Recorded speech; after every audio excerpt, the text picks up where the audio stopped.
Merci beaucoup, Monsieur Vanson. Monsieur le rapporteur, si je n'ai pas vu de nouveau nom. Alors, si vous pouvez répondre aux différentes questions posées par les collègues.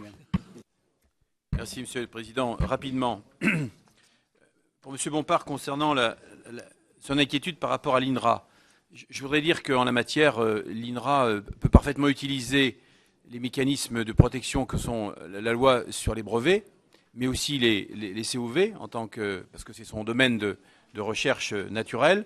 Je crois qu'en la matière, il me semble que l'INRA est assez à même, eu égard à sa fonction régalienne en matière de recherche dans notre pays, de connaître les instruments de protection qui existent. Donc je crois que la propriété intellectuelle n'est pas, je dirais, étrangère au travail quotidien de l'INRA. Donc en la matière, si, chers collègues, vous aviez des propositions à faire valoir, des améliorations à faire valoir, c'est volontiers que nous les prendrions, nous examinerions en tout cas, dans le sens du renforcement de cette protection. Pour M. Coronado, concernant l'occupation ce matin même par un syndicat agricole des locaux du CNIS pour alerter le ministère de l'Agriculture sur ce sujet. J'ai été tenu au courant de l'information.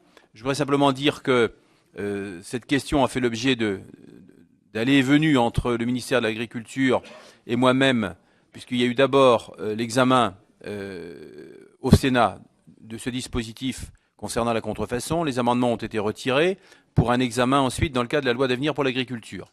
Un certain nombre de dispositions ont été prises à cette occasion. Elles ne paraissent pas être suffisantes et il nous faut progresser vers quelque chose qui pourrait donner satisfaction à tout le monde pour qu'on sorte de ce débat qui a pris une tournure médiatique un peu particulière ce matin. On fera, nous, des propositions dans ce sens, mais je suis aussi preneur des vôtres pour savoir comment on va pouvoir effectivement sécuriser le monde agricole qui est préoccupé par ces problématiques de semences de ferme notamment. Je crois que ça, c'est un élément important. Je voudrais dire que l'action des douanes dans les fermes est quand même une vue de l'esprit, hein, il faut quand même se le dire. On ne va pas les douaniers aller se promener dans les greniers, hein. En tout cas, voilà, bon. Voilà. Donc je pense qu'il faut aussi relativiser les choses, mais je comprends que le monde agricole souhaite être sécurisé et je m'y associerai volontiers à cette démarche. Et je crois que le travail de ma collègue Cécile Untermeyer sur le sujet rejoint les préoccupations de M. Coronado. À mes collègues Philippe Gostin et Guy Geoffroy, je voudrais les remercier de leur expression, de leur position. Je crois que nous partageons l'exigence morale que nous devons avoir au travers de ce texte, qui doit effectivement être le fil conducteur de toutes les dispositions que nous devons prendre. C'est un fléau économique qui dépasse effectivement la contrefaçon, parce qu'il y a même certains pays qui aujourd'hui impunément produisent, vous l'avez dit, avec notamment, je pense à l'histoire du lait en Chine, où c'est même pas de la contrefaçon, c'est tout simplement une manière de produire autrement des produits agricoles, agroalimentaires, qui sont en total irrespect.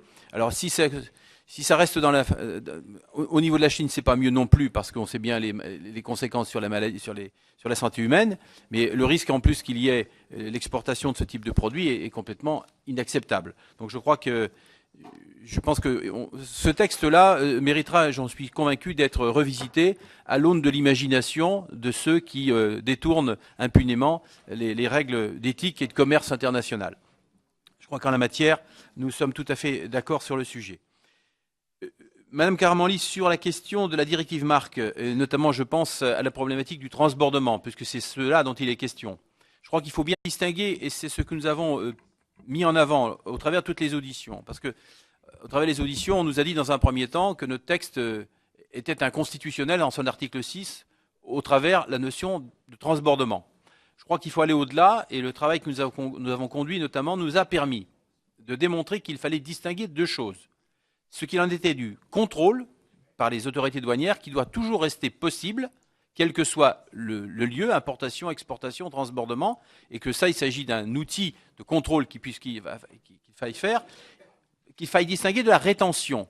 La rétention ne pouvant effectivement intervenir que dès lors que la destination est avérée. Et si on voit que le bien a vocation à revenir vers un pays, je dirais, dans lequel il y a un délit de contrefaçon qui va être constaté, Je crois qu'il faudra bien qu'on fasse une distinction entre les deux, et c'est dans la manière dont sera appliquée la Nokia, parce que je pense qu'on l'a tous compris, la Nokia Philips a entraîné un ralentissement très important des procédures, et on a vu chuter les procédures d'intervention. Donc il fallait, je crois, à l'aune de ce texte, repréciser les choses, entre distinguer le contrôle et effectivement la question de la rétention.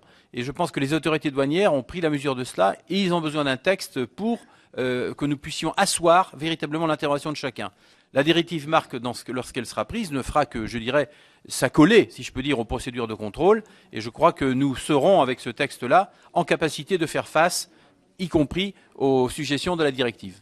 Voilà ce que je voulais dire brièvement, mais on aura peut-être l'occasion d'y revenir dans le débat sur les différents amendements. Merci, monsieur le rapporteur. Nous pouvons regarder. Vous vouliez dire un mot? Excusez-moi, j'ai oublié de répondre à M. Vanson, et puis peut-être également, je ne sais plus qui m'avait posé la question sur la responsabilité des vendeurs en ligne. Moi, je crois que sur le sujet, sur la question des vendeurs, des ventes en ligne, il y a le terrain de la responsabilité civile, il y a le terrain de la responsabilité pénale. Je dirais sont des éléments qu'on connaît en tant que tels. On sait que ce sont des nouveaux vecteurs économiques sur lesquels il faut être vigilant, et que les opérateurs économiques eux-mêmes devront être plus vigilants encore. Quant à la question de l'intelligence économique qu'évoquait M. Vanson, je crois que la question, c'est pas directement dans la contrefaçon, on le sait bien, qu'il y a lieu d'être vigilant là encore sur les détournements, je dirais, de savoir, parce que c'est de ça dont il est question, qui peuvent exister par tout moyen. Et je dirais que c'est une question vieille comme le monde. Je dirais, l'autre jour, on m'expliquait que pourquoi les Chinois étaient plus à même de copier que d'autres, parce qu'on m'a expliqué que pour recopier l'alphabet chinois, pour apprendre à écrire ou à lire, il fallait souvent recopier, puisqu'il y avait énormément de signes, et que dans la nature même de la civilisation chinoise, le recopiage, la copie, était inhérente à l'éducation, à l'écriture, et également à l'oralité. Donc je pense qu'il faudra qu'on soit encore vigilant souvent et longtemps par rapport à cela. Merci, monsieur le rapporteur. Merci de votre investissement sur un texte qui ne fera pas la une des médias malheureusement, et qui pourtant contribuera largement à l'amélioration de notre législation et de la protection de nos intérêts.